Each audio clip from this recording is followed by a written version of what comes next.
Behind me is one of the Imperial War Museum's most prized possessions, a genuine, airworthy, combat veteran Spitfire Mk. It was examples like this, alongside the Hurricane, that fought the Luftwaffe during the summer of 1940 to keep Britain in the war. Early Spitfires, like the example behind us, were initially equipped with 8 machine guns. They fired the .303 rifle calibre machine gun round. But much like the Spitfire, through its development, not only did it gain things like bigger engines, but also larger armament, in the case of the 20mm cannon and the large calibre .5-inch machine gun. The story of the Spitfire's armament development is complicated and can even be considered controversial to this day.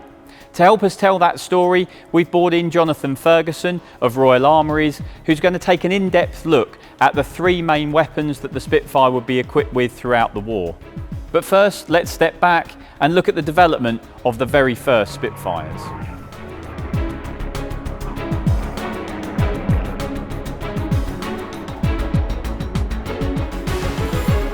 During the First World War, air fighting was in its infancy. Aircraft were developed to carry different ranges of weapons, but even at their peak, most fighter aircraft only carried a maximum of 2 forward-firing machine guns.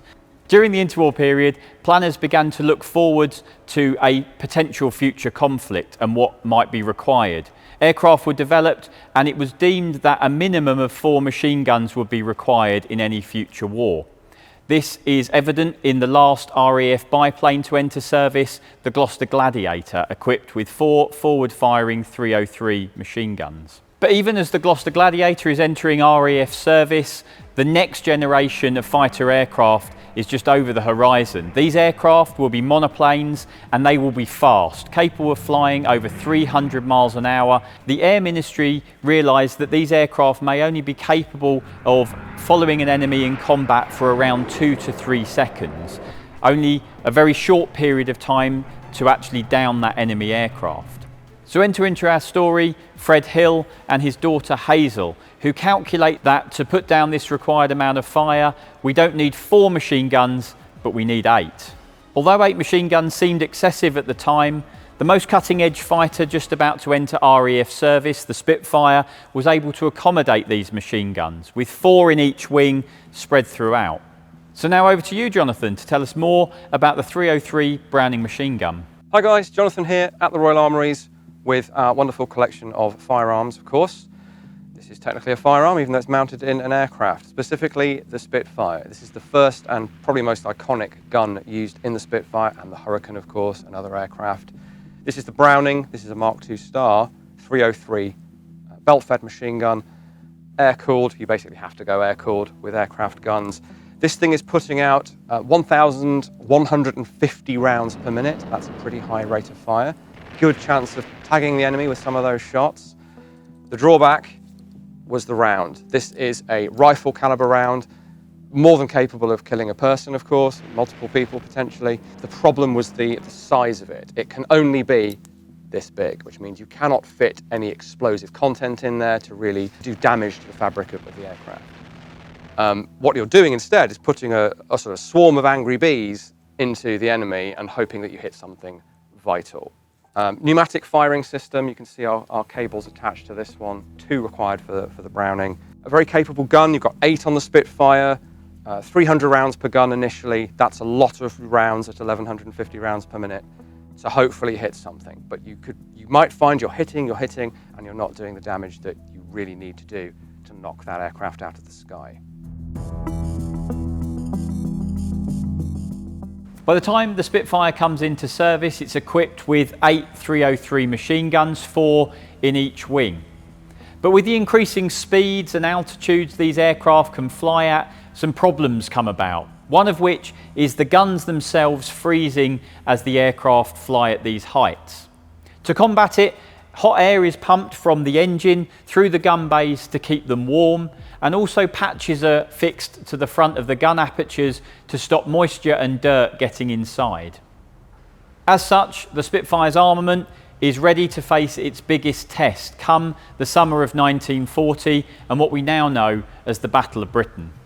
Following the fall of France, the German Luftwaffe attempted to gain air supremacy over Great Britain as a prelude to invasion. The three main single-engine fighters of this time were, on the British side, the Spitfire and the Hurricane, equipped with 8 303 machine guns. On the German side, the Luftwaffe were equipped with the single-engine Messerschmitt Bf 109. And in its latest versions, it's equipped with 2 machine guns and, crucially, 2 cannon.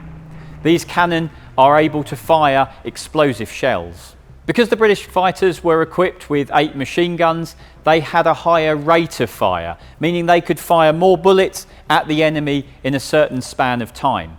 However, the differing range of weapons the Germans had meant they had a higher weight of fire, meaning that they could put down an increased volume of ordnance over their British counterparts. So it's clear that this is all about balance. What is the right combination to use? And it was something that was debated heavily at the time on both sides of the opposing forces, and is still debated, often with much controversy to this day. But something was changing the calculations on the British side. That was the increasing amount and prevalence of armour in the German bombers. The hitting power of the 303 was not fantastic, and its penetration ability of this armour was weak, meaning that a higher volume of bullets needed to hit the aircraft to have any chance of bringing it down. As such, the British require a weapon with more hitting power to bring down the enemy aircraft, so they begin experimenting with a new weapon, the 20mm Hispano cannon. And for more information on that, over to you, Jonathan. Right, now the RAF takes an enormous leap forward from the tiny little, relatively speaking, 303 rifle round with the Hispano 20mm. As you can see, these are markedly larger, much bigger and heavier, even if you were firing standard lead cord ammunition, ball ammunition. The beauty, if you can call it that, of these is that they can contain a really large armor-piercing penetrator, which is what one of these guys is. So we've got semi-armor-piercing incendiary, that's the red with the white tip. And then next to it, we have the high explosive incendiary that's tearing apart, tearing big holes in the fabric of the aircraft, ripping control lines, tearing through hydraulics, fuel tanks, you name it. That powerful 1-2 punch is how these belts were loaded with these two types of round. The gun itself is quite technically interesting. We won't go into that here. It's gigantic, which is why you can't see the front end. Now, the front end on this is set up for a different aircraft, very late war or post-war. The gun itself is a Mark II, exactly as used in the Spitfire. These big rounds are belted together and initially fed from this 60-round gigantic magazine that the armourers had to hoik out of the wing and replace. Later, they're replaced with 120 rounds belted, feeding through a belt drive mechanism, which is what this is. So that stays on the gun, and the belts are just loaded straight into the wing bays in the ammo containers, and they just feed straight through. So you go from 60 to 120, and then later on, when we have the big Brownings alongside this, you get to 135 rounds per gun. Rate of fire, about 800 rounds per minute. For the most part, you're only going to be having 2 of these on your aircraft. So initially 60 rounds per gun, 2 cannon, initially just those, which doesn't go that well. Then we have augmented with machine gun ammunition as well. And that's the sweet spot for the RAF and for the Fleet Air Arm, is to have a mixture of faster firing, smaller caliber projectiles, and very slow firing, hard to tag the enemy with, but devastating if you do hit them. And that's the mix that works. The first ever Spitfire Squadron, 19 Squadron, was formed at RAF Duxford before the Second World War. During the Battle of Britain, it moves just down the road to RAF Falmere, where it becomes the first Spitfire Squadron equipped with cannons. But the Spitfire had an incredibly thin wing, which was a problem when it came to fitting cannon armament into it. The cannon is a larger weapon than the machine gun. It has drum-fed ammunition, and that required the cannon to be mounted sideways in the wing to get it to fit. When these new weapons worked in the Spitfire, they increased the punch that the aircraft could deliver. Unfortunately, they rarely ever did work. The G-forces on the aircraft and the stresses in the wing often caused the ammunition feeds to fail, and the guns regularly jammed, sometimes firing as little as 1 or 2 rounds. 19 Squadron persevered with this new armament, but were more than fed up, so much so that they requested their old Spitfires back. They were actually happier to have clapped out old Mark I Spitfires than their shiny new Mark Is with the cannon. Unfortunately, they hadn't got the secret of belt feed mechanism, and we had a little magazine which only carried 60 rounds in each gun, which lasted 6 seconds. And unfortunately, if you applied any G, due to the magazine feed, they stopped.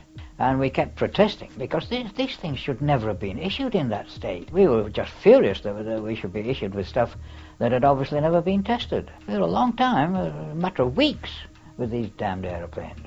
As such, experimentation with cannon armament ceased during the Battle of Britain. Cannon armament would only really gain maturity in the wing of a Spitfire by the time we get to the Mark V variant. We've moved now to another hangar here at Duxford, Hangar 2, a hangar that is regularly full of airworthy Second World War aircraft. There is a bit of noise in the background today because it is a very windy day here at Duxford, but we are now with our next subject, Spitfire Mark 5C JG891 of Comanche fighters. From the Mark V onwards, the Spitfire began to be fitted with a variety of different wings. In the case of the Mark V, 3 different wings, the A, the B and the C.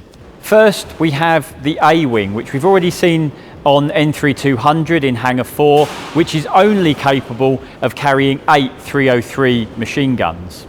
Then there was the B wing, like here on MH415. The B wing was only capable of carrying 2 303 machine guns and a 20mm cannon in each wing. And you can tell the B wing by the fact that there isn't a separate fairing for an additional gun, and it's got a smaller blister above the cannon barrel. And finally, we have the C wing, or the universal wing, a wing that is capable of carrying a variety of weapons depending on its role, either a pair of 303s or a pair of 20mm cannons in each wing, or a combination thereof. The C wing, or universal wing, was incredibly important to Britain's war effort because it sped up manufacture and was far more efficient in its production. This version of the C wing has a pair of 20mm cannons, but that was quite a rarity. Most C wings in service were equipped with 2 303 machine guns and 1 20mm cannon, much like the B wing. And part of the reason for keeping that layout was that pilots liked to be able to sight and attack their target initially with machine guns, where they had more ammunition, before they opened fire with the hitting power of the cannon, where they had less shells.